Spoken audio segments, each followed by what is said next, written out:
During last night's State of the State address, the governor threw his support behind restoring the rapids to the Grand River.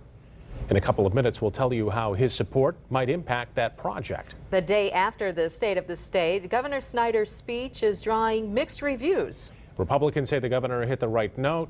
Democrats say that it lacks specifics and direction.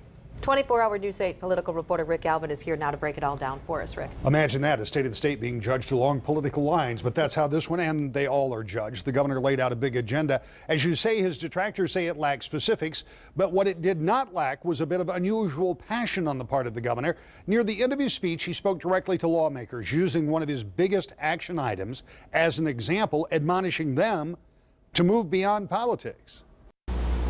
This is our opportunity, folks. This is a special privilege to be in elected office, to be a servant of our citizens, to say we have the opportunity to make that trend line keep going up. And I'm going to give you one tangible illustration of how we act this year will help decide have we got it or not. And that's that issue about asking for the $1 billion of user fees for the roads. Because I can tell you, in a traditional political world, if I talk to political people, if I talk to government people, they have a mindset of cash in and cash out. Let's look at 1 year. What are the politics of this? The road funding formula, what we're proposing, would go nowhere.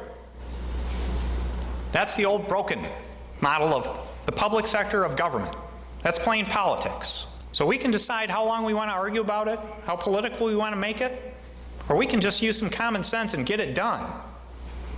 Because, again, if you step back and look, we're not here for us.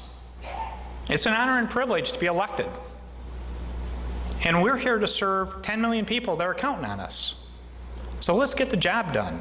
But that call to action didn't necessarily change any minds on the Democratic side of the aisle. You know, it is a little disappointing that the past 2 years we've seen the governor really ram through some very divisive, extremist proposals on party line votes, with Republicans being the sole source of support on these things.